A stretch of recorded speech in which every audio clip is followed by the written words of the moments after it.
You know, it's kind of ironic the sun being all in my face right now because we're doing bats today. And you know what bats are associated with? Vampires. Did you know what vampires don't like? The sun. And that's why I can barely keep my eyes up because it's really blasting my face. But if I try to go away from it, my face disappears. So it's either this or this, and I figured I wouldn't be able to show you more of my makeup if I sit like this. Okay. Just a disclaimer, this was supposed to be a part 2 to spooky makeup, but I was so unhappy with the first one that I have to redo it, so that's why I say welcome back when it's not actually welcome back. Okay, thanks, bye. Welcome back to Spooktober season. Today I have like a Superman strand that's gonna bother me all day. It wants to be like this, but I want to keep it like that. So we'll see what kind of way it goes. So yeah, we're doing bats. Woo! And I have 2 ways to show you how to do bats today. And yeah, you can choose which one you want. One's a little more subtle and one's like very much out there, but they're both very fun. Okay, without further ado, let's go. Okay, but like I'm thinking like a purple shadow moment going on because I feel like it will fit the bats to have like a background. And I want to use this from Huda Beauty because it has a lot of nice purpley shadows. And I'm wearing orange, and if you're like, you shouldn't mix orange and purple, you're wrong. You should always mix orange and purple. Ooh, I even have the perfect one. This shade's called Love Bites, and I think that will be perfect because you know vampires and you know bats, and you know that vampires and bats go together. We established this. But I'm just gonna put some of it in my crease. It's gonna be very simple eyeshadow, so don't even worry. This isn't the main focus. This is just because I'm very extra. Gonna fade it out with this color called Lace.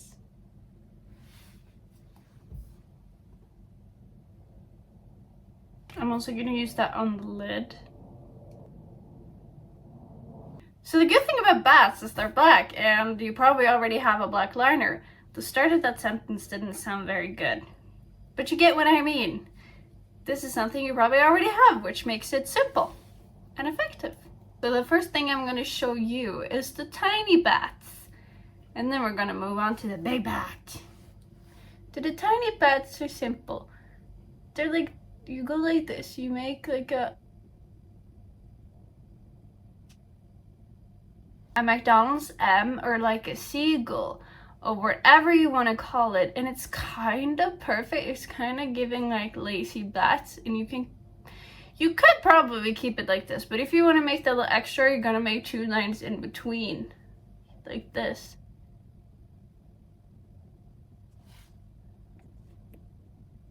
And again, it does already look like a bat. It already looks like a lacy bat, but you can also fill them in. There you go. You can like make a head if you want to, because it's looking kind of thin. But I wouldn't do too much with it. Then I would just like make a circle or something. Like making a tiny, tiny, tiny little dot like this maybe. And that's all I would do. I'd keep away from it from there. Okay, they're kind of too close, but that's okay. I would give them more space if I was just going to do this, but I figure you would film it too. But I'm going to show you how to do the other one. It's kind of bigger, so I didn't want to use up all the space. So here's how to do a big one. And now you're just going to start with a regular winged liner. But go higher up than you usually would.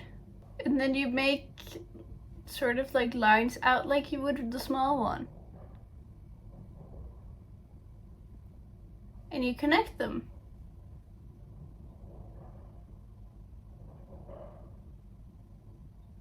Like so. And I forgot to say that if you know how to do bat liners in general, put the bat in bat liner, because you get this nice little edge, and it now really looks like a wing. A bat wing, not just a liner wing. Yeah. And don't get too scared to go too dark, because this is a Halloween look. And we're not too scared to go too dark when it's Halloween. Now, I do think that vampires or bats, they need some contour.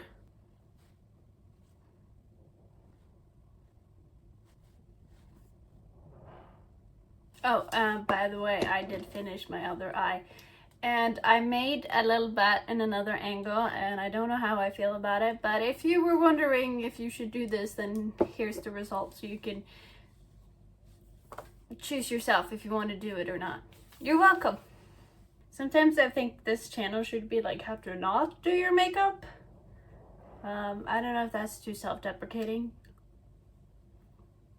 And I was thinking that my blush could also be like more purplish, and I think I have a purplish one.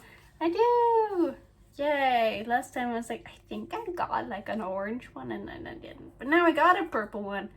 Ooh. You know, it's kind of giving Draculaura, not gonna lie. Oh, that was too much. That was too much. That was too much. Okay, I'm back because I'm kind of fed up with myself at this point because I'm not talking about what I'm using. So I'm just gonna tell you while I show you how I did my lips. Also, the blush I was using is from Ofra. It's their Mini Mix palette. My lipstick here is also from Isadora. It's the Perfect Moisture lipstick in the shade 227 Pink Pampas. And because I felt like it needed a little more brown, I went with NYX's Duck Plump in the shade Brick of Time. Kind of in a rush now. I realized I spent too much time, and I need to make dinner soon because I'm at my dinner company, and now I'm stressing.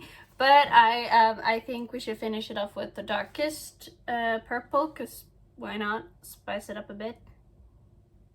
Very gothic, very demure, very cutesy.